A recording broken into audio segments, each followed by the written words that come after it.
नमस्कार, आपका अपना चैनल सबको स्वागत करते हैं इस फिजिक्स के चैनल पे। फिजिक्स के चैनल पे बस फिजिक्स ही पढ़ेंगे भाई, ठीक है। चैनल तो ठीक है, तो जैसे कोशिश कर रहे हैं बोलने का, तो बोलते हैं व्यूअर्स, मेरे स्टूडेंट, मेरे मित्र, सबका स्वागत है। ऐसे तो अटकता है थोड़ा सा, सामने कैमरा का आदत है नहीं उतना। हाँ, फिजिक्स से न्यूमेरिकल का आदत भरपूर है। फिजिक्स के न्यूमेरिकल में पता नहीं, वो लगता है कि ब्लड में है मेरा। फिजिक्स का न्यूमेरिकल मिला तो फिर उस समय यहाँ जब स्टार्ट होते हैं तो हो जाते हैं, फिर यहाँ बोलने के समय लगता है कुछ। भाई ये प्रॉब्लम को मेरा व्यूअर्स, मेरे स्टूडेंट ही ठीक करेगा। और कैसे ठीक होगा? ज़्यादा से ज़्यादा स्टूडेंट्स पे पहुँचेगा वीडियो, स्टूडेंट्स की तरफ से कुछ हाँ सर ऐसे ऐसे कीजिए, कुछ ट्रिक्स वगैरह सर इस तरह से बोलिए और अच्छा रहेगा। रहा फिजिक्स की बात, तो फिजिक्स तो खैर हम दिल से पढ़ाते हैं और कोशिश भी करते हैं कि सब सीखे समझे। तो ज़्यादा टाइम बर्बाद नहीं करना है, क्योंकि क्वेश्चन है इरोडोव का क्वेश्चन। और ऑप्टिक्स में एक क्वेश्चन स्टार्ट हम जहाँ से कर रहे हैं, एक्चुअली इसके पहले फोटोमेट्री है, फोटोमेट्री का जरूरत नहीं पड़ता है। तो हम लोग पहला क्वेश्चन पे आते हैं, हम लोग का 5.15 यानी 5.15 ये क्वेश्चन पे। और इसमें बोला गया है कि at what value of the angle of incident θ1 is a shaft of light. अच्छा, सेप्ट का मतलब बता दें यहाँ पर। सेप्ट का मतलब होता है लाइट बीम।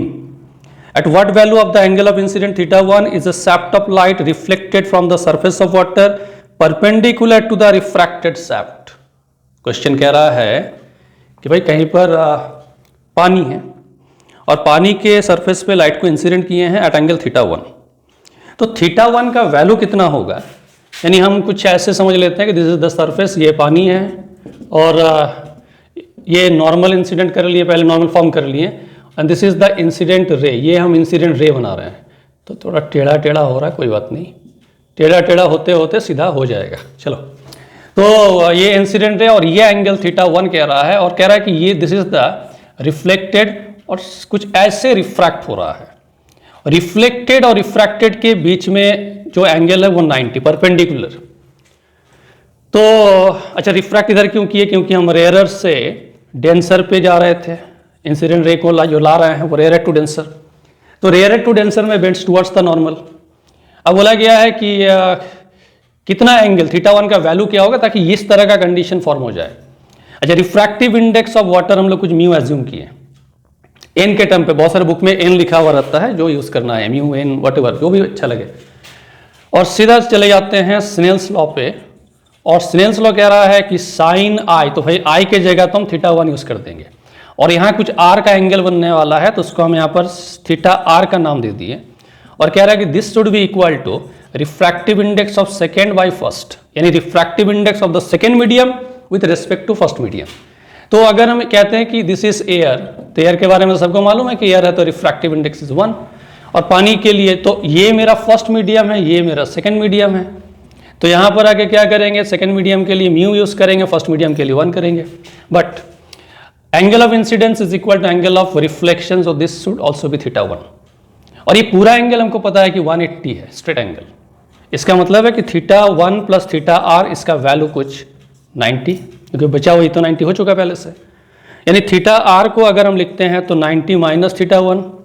साइन θr का कहीं जरूरत है तो साइन यहाँ पर 90 माइनस θ1 करके सिंपल कॉस लिख देंगे θ1। तो बन क्या गया? तो बन गया यहाँ पर साइन θr की जगह कॉस θ1। स्नेल्स लॉ पे वापस चले गए, तो sine θ1 by cos θ1 is equal to बचा कौन? म्यू। और पानी का रिफ्रैक्टिव इंडेक्स शायद 4/3 है, यानी कि अल्टीमेटली tan θ1 का वैल्यू 4/3 है। सो 4/3 को tan 53 डिग्री समझते हैं, देन θ1 इज 53, यानी कि इतना एंगल पे डाल देंगे, इंसिडेंट कर देंगे, तो फिर रिफ्रैक्टेड और रिफ्लेक्टेड के बीच में 90 डिग्री फॉर्म होगा। ठीक है, छोटा सा क्वेश्चन था, सिंपल क्वेश्चन है, तो बहुत इसमें ऐसा है नहीं, तो हो गया, सिंपल क्वेश्चन है, सिंपल तरीके से सॉल्व होता है। तो भाई चलेंगे अपना अगला क्वेश्चन पे। ठीक है, अगला क्वेश्चन हम लोग का है 5.16 और 5.16 में क्या कह रहा है? तो 5.16 में क्वेश्चन में कह रहा है कि two optical media have a plane boundary between them. Suppose theta 1 CR is the critical angle of incidence of a beam and theta 1 is the angle of incidence. ठीक है, at which the refracted beam is perpendicular to the reflected one. Critical angle अलग है और theta 1 angle of incidence अलग है, और जिसके लिए कह रहा है कि refracted beam is perpendicular to the reflected one. हाँ, फिर लिखा हुआ कि beam is assume to come from an optically denser medium. अच्छी बात है. तो find the relative refractive index of this media. यानी हमको अगर कुछ हम ऐसे समझे कि ये एक बाउंड्री है और डेंसर मीडियम से लाते हैं, तो हम पहले इसको रेयरर बनाते हैं और इसे डेंसर बनाते हैं, और एक नॉर्मल पहले फॉर्म कर लिए और कुछ ऐसे हम लोग एंगल ऑफ इंसिडेंस को डाल दिए एट एंगल थीटा 1. फिगर जो कह रहा है ये इंटरफेस है, बाउंड्री है. और इस मीडियम को हम लोग फर्स्ट मीडियम एज्यूम करके रिफ्रैक्टिव इंडेक्स n1 μ1 जो लिखना भी n1 लिखा गया तो लिख दिए. अब इसको हम लोग n2 ऐसे कुछ लिख दिए. तो इसमें बोला गया, क्वेश्चन में कुछ कंडीशन दिया हुआ है कि sine theta 1 CR by sine theta 1. Condition को साइड में लिख देते हैं. साइन थीटा 1 CR ये क्रिटिकल एंगल है, बाई साइन थीटा 1 इसका वैल्यू कुछ ईटा फॉर्म है, और इस ईटा का वैल्यू गिवन है 1.28. और निकालना क्या हम लोग को? निकालना है n1 by n2 first medium को with respect to second medium. Refractive index क्या होगा? तो यहां पर पहले तो है कि डेंसर टू रेयरर है, bends away from the normal. कह रहा है कि ऐसे अगर हम इंसिडेंट करते हैं इस पर्टिकुलर थीटा 1 एंगल पे, तो जो रिफ्रैक्टेड है और जो रिफ्लेक्टेड है ये परपेंडिकुलर होने वाला है, ऐसा कुछ कह रहा है. और इस एंगल को हम लोग एंगल ऑफ रिफ्रैक्शन समझ ले, थीटा आर कर ले. अच्छा, ये रिफ्लेक्टेड इंसिडेंट, ये रिफ्लेक्टेड है REFLEC, रिफ्लेक्टेड है. ये रिफ्रैक्टेड है RSC कर दिए. चलो, रिफ्रैक्टेड रिफ्लेक्टेड, तो इस एंगल को भी तो हम थीटा 1 कह सकते हैं. यानी फिर वो कंडीशन है मेरे पास. यहां पर कंडीशन क्या है कि थीटा आर और थीटा 1 का जो वैल्यू है, ये सम थीटा आर प्लस थीटा 1 इसका सम है 90 डिग्री. और एक कंडीशन वो गिवन है जो साइन थीटा 1 CR है. तो यहां से साइन, अगर हम स्नेल्स लॉ पे चले जाते हैं, स्नेल्स लॉ कह रहा है कि साइन थीटा 1 और साइन थीटा आर, तो इसे भी हम ठीक उसी तरीके से लिखेंगे जैसे पिछला क्वेश्चन किए थे, n2 बाई n1 ये लिख सकते हैं. और इस थीटा आर के जगह पे यहां से 90 माइनस थीटा 1 इसे पुट कर सकते हैं. So it is also equal to n2 by n1. यानी ये साइन फिर कन्वर्ट होगा कॉस में, तो हम लोग को ये दे दिया tan theta 1 is equal to n2 by n1. इसको रख लिए. दूसरी बात है कि जो डेफिनेशन है क्रिटिकल एंगल का, जो डेफिनेशन है, डेफिनेशन ऑफ क्रिटिकल एंगल, तो इस डेफिनेशन से हम लोग को मिला हुआ है साइन थीटा 1 CR. अगर ये क्रिटिकल एंगल है तो this must be equal to refractive index of the denser medium with respect to rarer. ये फॉर्म है. यानी डेंसर का तो बन गया n1 और ये हो गया n2. तो साइन थीटा 1 CR ये खुद n2 बाई n1 है. यानी यहां से एक चीज है कि ये भी n2 बाई n1 है और ये tan थीटा 1 भी n2 बाई n1 है.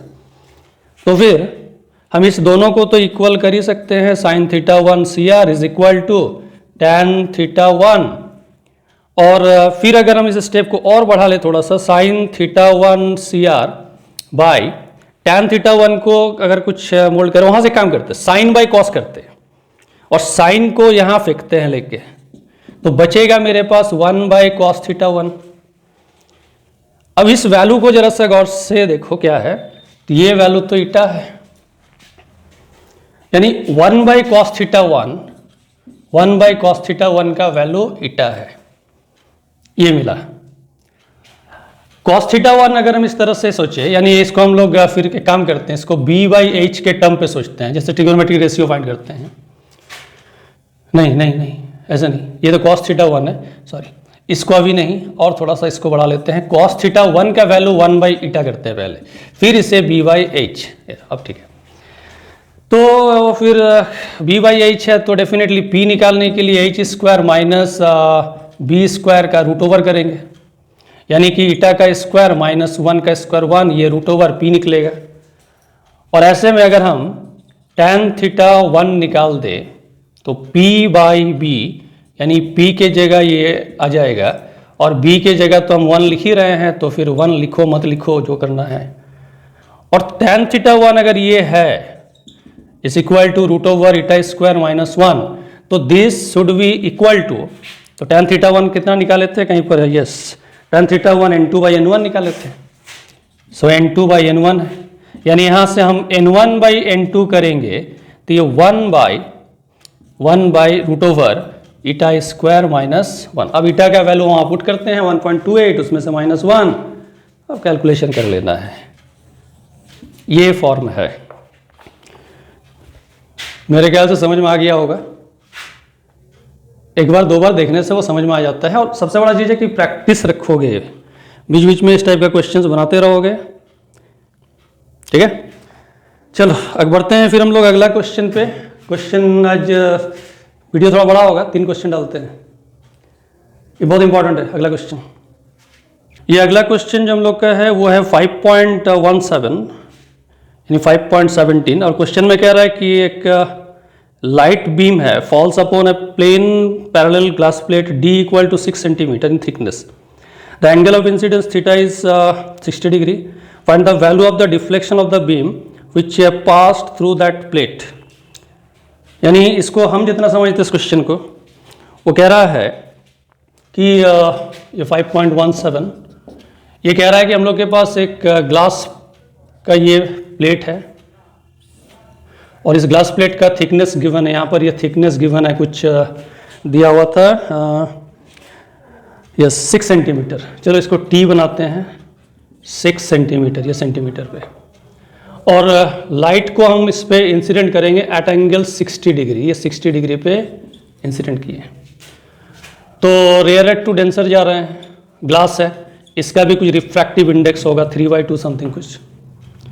अब यहाँ पर हो क्या रहा है कि लाइट को एक्चुअली हम इस डायरेक्शन पे इंसिडेंट किए हुए हैं, ये मेरा एक्चुअल डायरेक्शन है, कुछ ऐसे जाने वाला है, बट यहाँ से ये बेंड किया टुवर्ड्स द नॉर्मल, नॉर्मल पे बेंड करने के बाद फिर अवे फ्रॉम द नॉर्मल।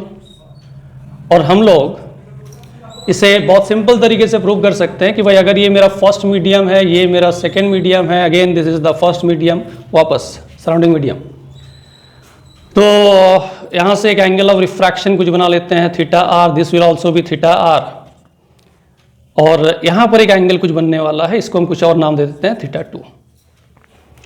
तो अगर कुछ ऐसा फॉर्म अप्लाई कर दे कि सिनेल्स लॉ से कि चलो भाई ये थीटा 1 कुछ समय के लिए मान लिए थीटा 1, और फिर यहाँ पर साइन थीटा r, तो ये बन जाएगा क्या, mu B by mu A, ये mu B by mu A, और sine theta r by sine theta 2, यानी एक बार इस सरफेस में रिफ्रैक्शन की, एक बार यहाँ रिफ्रैक्शन कर रहे हैं, तो ये एंगल ऑफ इंसिडेंट, ये रिफ्रैक्शन एंगल, तो फिर ये बन जाएगा मेरा mu A by mu B, और दोनों को सिंपल मल्टीप्लाई कर लो।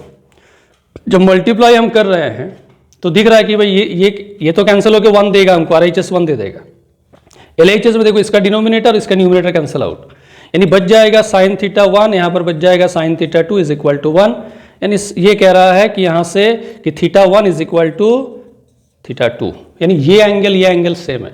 और अगर सेम है तो फिर तरीका क्या है कि भाई इस इंसिडेंट रे जो एक्चुअल डायरेक्शन था उस एक्चुअल डायरेक्शन के पैरेलल में ये है, और पैरेलल में है तो डिफ्लेक्ट कितना किया, यानी इसको जनरली लैटरल शिफ्ट कहते हैं हम लोग, तो ये लैटरल शिफ्ट कुछ बन गया, XYZ कुछ बन गया, इसको x मान लिए या 90 डिग्री।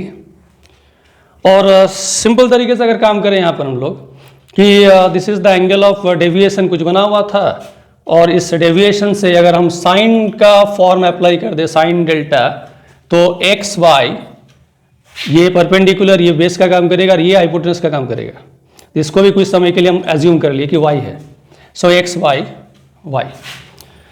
इस नॉर्मल को थोड़ा एक्सटेंड कर दो, एक्सटेंड करने के बाद कॉस के फॉर्म पे चले जाते हैं, कॉस थीटा आर, और कॉस थीटा आर को हम लिख सकते हैं बेस। तो देखो भाई इस थीटा आर का बेस ये लेंथ है यानी टी है, तो टी यूज कर लेंगे और टी यूज करके फिर हाइपोटेनस में आएंगे, इसका मतलब है कि वाई होगा, और वाई हम पहले ही निकाल चुके हैं कि वाई का value x by sine delta है, तो ऑब्वियसली ये टी बाई वाई, वाई की जगह पे ये एक्स, ऊपर ये साइन डेल्टा, और एक्स हमको फाइंड करना है T sine delta Y cos theta R, और टी साइन डेल्टा वाई अगर कॉस थीटा आर है तो फिर टी इसे हम ऐसे लिख सकते हैं कि साइन डेल्टा आर, यानी साइन डेल्टा आर कहने का मतलब है कि theta one minus theta R. क्यों कह रहा है ऐसा? Theta one minus theta R, क्योंकि ये पूरा एंगल वर्टिकल अपोजिट इक्वल होगा, यानी theta one equal to theta R plus delta, delta equal to theta one minus theta R, और फिर हमारे पास यहाँ पर कॉस थीटा आर है। अब रहा कि हम इस एक्स का वैल्यू कैसे कैलकुलेट करें। टी तो चलो भाई जानते हैं, हाँ इसे एक काम तो कर ही सकते हैं कि sine theta one cos theta R minus cos theta one sine theta R, इतना तो कर ही सकते हैं, और फिर इसे कॉस थीटा आर से डिवाइड भी कर देते हैं दोनों तरफ से, कॉस थीटा आर।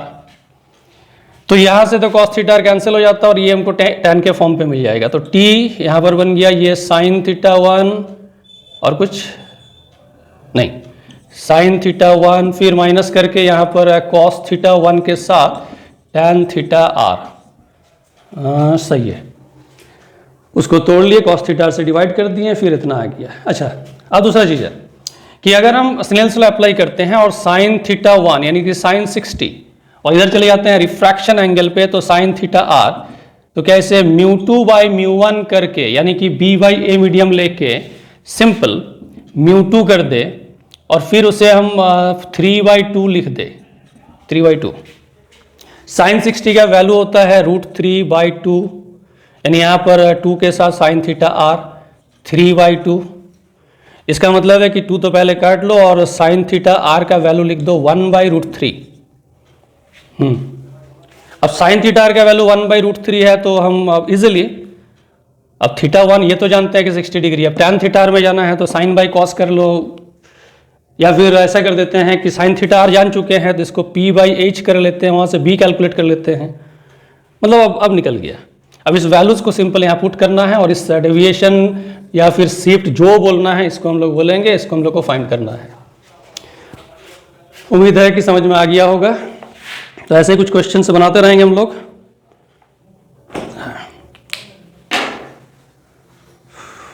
फिर भी कहते हैं कि हाँ कहीं पर अगर कुछ लगता है कि हाँ कुछ प्रॉब्लम है तो भाई बोला करोगे जरा सा, जब तक बोलोगे नहीं तब हम तो फेस टू फेस देख नहीं रहे हैं, तो अंदाज़ा लगाते हैं कि हाँ भाई सबका चेहरा में मुस्कुराहट होगा, स्माइल होगा कि हाँ समझ में आ गया है।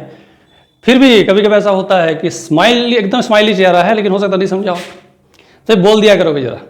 तो अगले वीडियो में फिर चलेंगे हम लोग, और सबसे फिर वही एक ही बात जो हर दिन बोलते हैं कि सब्सक्राइब करना है, लाइक करना है, शेयर करना है, शेयर बहुत इंपॉर्टेंट है, और कमेंट।